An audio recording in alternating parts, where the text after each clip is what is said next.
नमस्कार दोस्तों, संस्कृत साधना चैनल में आपका स्वागत है। आइए व्याकरण प्रश्नोत्तरी के क्रम को आगे बढ़ाते हैं। टीजीटी संस्कृत के जितने भी अभ्यर्थी हैं उन सब के लिए बड़ी उपयोगी होगी और टीजीटी के साथ साथ अन्य भी पीजीटी वालों के लिए भी,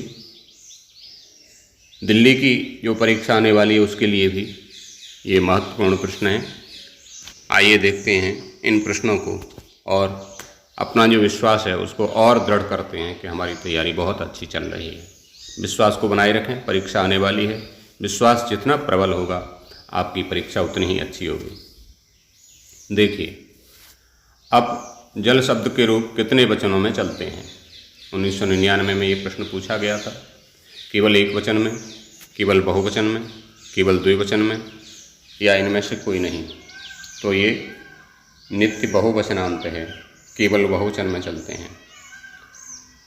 दूसरा प्रश्न देखिए, असौ, अमु, अमी में किस प्रातिपदिक के रूप में है? इदम शब्द पुल्लिंग के, इदम शब्द स्त्रीलिंग के, अदस शब्द पुल्लिंग के या इदम नपुंसकलिंग के? तो ये अदस शब्द के हैं, पुल्लिंग के। बी सही होगा।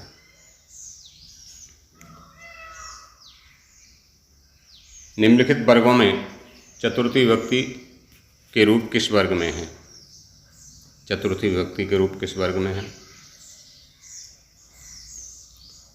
कह, कौ, तम, तौ, तस्याः, ताभ्याम या तस्मै, ताभ्य। तो ये डी सही होगा, तस्मै, ताभ्य, ये चतुर्थी के रूप में। निम्नलिखित में से स्त्रीलिंग तृतीया विभक्ति का रूप कौन सा है? नद्यः, रमया, धेनो या स्त्रियै?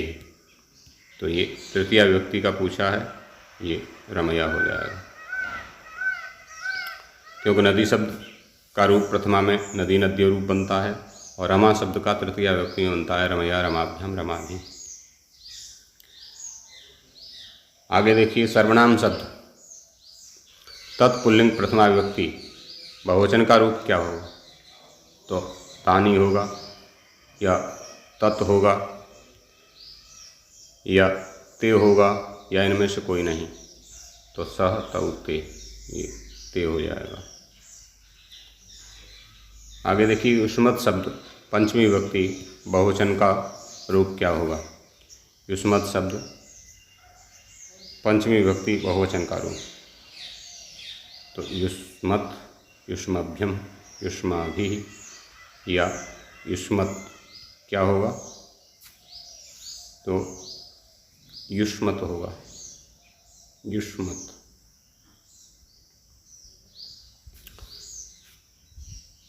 त्वतावयो युष्मत्।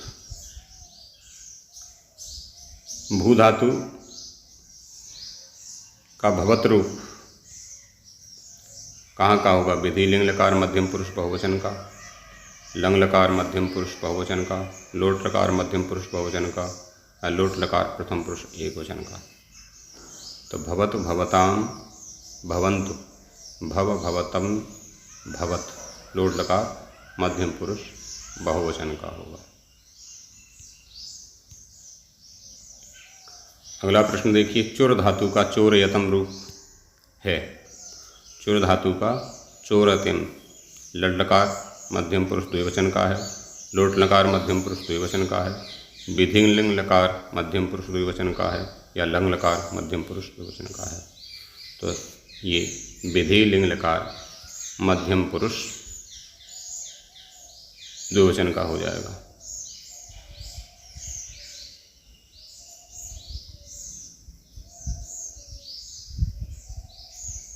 चोरयेत,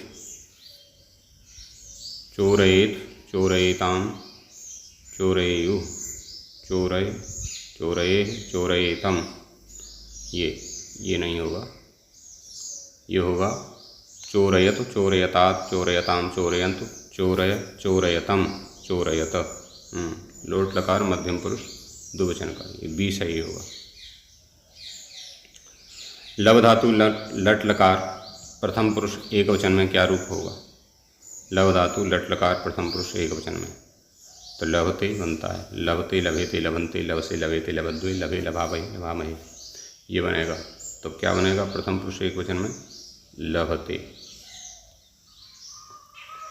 आगे देखिए कर्ता का इष्टतम कारक है। कर्ता का इष्टतम कारक क्या होता है?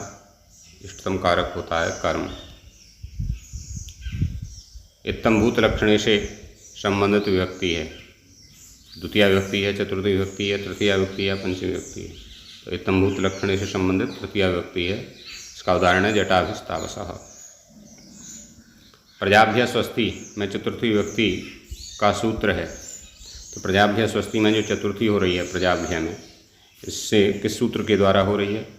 तो हितयोगी च चतुर्थी संप्रदाने प्रत्यर्थानां प्रियमाणा या नमः स्वस्ति स्वाहा स्वधा लंब सठ योगाच, इससे हो रही है।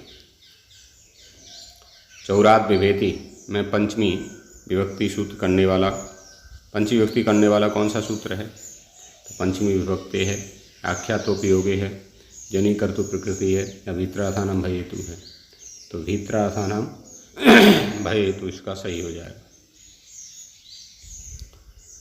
अनुक्त कर्म में विभक्ति होती है। तो अनुक्त कर्म में द्वितीय होती है, तृतीया, चतुर्थी या पंचमी।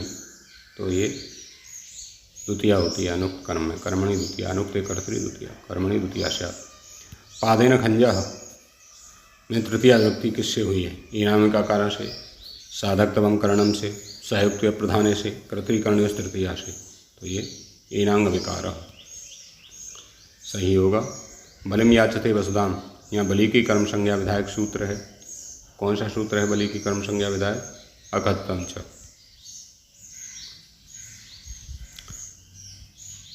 लिट लकार किस काल का बोधक होता है?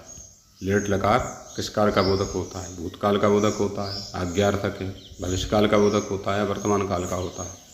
तो देखो ये लकार और दिए भी हैं। लंग लकार भूतकाल का बोधक होता है, लिट लकार भविष्यकाल का बोधक होता है ना? तो सही क्या होगा? लिट लकार भविष्यकाल का बोधक होता है, लोट लकार आज्ञार्थक है और लिट लकार वर्तमान काल का बोधक होता है। तो सही क्या होगा इसमें? सही होगा सी, भविष्यकाल। आगे देखिए संस्कृत में धातुरूप कहते हैं। संस्कृत में धातुरूप किसे कहते हैं? संज्ञा पद को, कर्म पद को, क्रियापद को या विशेषण पद को?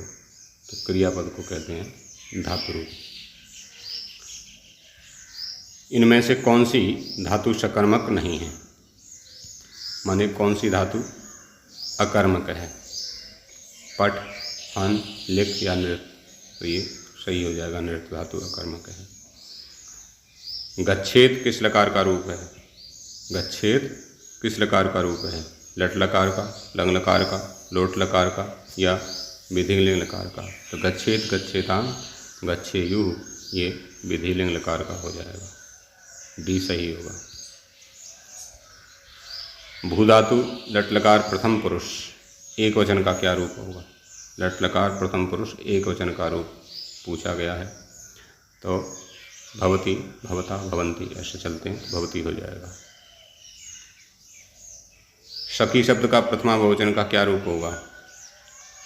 सखा होगा, सखायो होगा, सखाया होगा, इनमें से कोई नहीं। तो सखी शब्द का प्रथमा बहुवचन का पूछा है, कौन सा होगा? तो सखा, सखायो, सखाया, ये होगा सखाया। भूपति शब्द का षष्ठी एक वचन का रूप क्या होगा? भूपति का भूपत्या होगा, भूपत्यु होगा, भूपते होगा या भूपतया होगा? क्या होगा? भूपते। विश्वपा शब्द का सप्तमी एक वचन का क्या रूप होगा? सप्तमी एक वचन का विश्वपायाम होगा, विश्वपी होगा, विश्वपो होगा या विश्वपासु, विश्वासु होगा। क्या बनेगा विश्वपा का? विश्वपी, विश्वपी बन जाएगा, बी सही होगा। नदी शब्द का द्वितीय बहुवचन का क्या रूप होगा? नदी शब्द का द्वितीय बहुवचन में क्या रूप बनेगा? नदी, नद्यः, नदी या नद्या? तो बनेगा नदी ही। गो शब्द का षष्ठी बहुवचन का क्या रूप होगा? गो शब्द का षष्ठी बहुवचन का क्या रूप होगा? गोनाम, गोवाम, गवाम या गवानाम? षष्ठी बहुवचन में बनेगा गवाम। तत्शब्द का स्त्रीलिंग षष्ठी बहुवचन का क्या रूप होगा स्त्रीलिंग में? तेषाम होगा, तस्याम होगा, तासाम होगा या तासाम होगा? कौन सा होगा? ये तासाम हो जाएगा, सी सही हो जाएगा। आगे देखिए, सर्व शब्द का स्त्रीलिंग सप्तमी एक वचन का क्या रूप होगा? सर्व शब्द का स्त्रीलिंग में सप्तमी एक वचन का रूप क्या होगा? सर्वस्मिन्, सर्वस्याम, सर्वैव, सर्वेषु। तो सर्वस्याम होगा स्त्रीलिंग में, सर्वस्याम। तत्शब्द का पुल्लिंग का द्वितीय बहुवचन का रूप क्या होगा? सह तौ ते तम तौ ताम, सी सही होगा। आकाशवाणी दीर्घ सूत्र है, स्वर संधि का है, विसर्ग संधि का है, व्यंजन संधि का है या यण संधि का है? आकाशवाणी दीर्घ स्वर संधि का है, दीर्घ संधि करता है, ये सही हो जाएगा।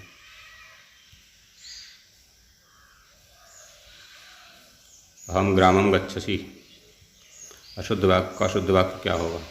अहम ग्रामम गच्छति, अहम ग्रामम गच्छति, अहम ग्रामम गच्छामि, अहम ग्रामं गच्छामः। तो ये सी सही हो जाएगा, अहम ग्रामं गच्छामि। अहम के साथ उत्तम पुरुष एक वचन का प्रयोग होगा, गच्छामि। पावका का संधि विच्छेद क्या होगा? तो प अकः, पो अकः, पौ अकः, क्या हो जाएगा? पौधन अकः, पावकः। रामश्चल के उदाहरण है, किसका है? यण संधि का है, गुण संधि का है, हल संधि का है। तो ये हल संधि का उदाहरण है। तट्टी का शब्द किस सूत्र से बना है? किस सूत्र का उदाहरण है? स्तुष्टनाष्टु का, अंगी पर रूपम का, इष्टनाष्टु का है। तो इष्टनाष्टु का उदाहरण हो जाएगा तट्टी का।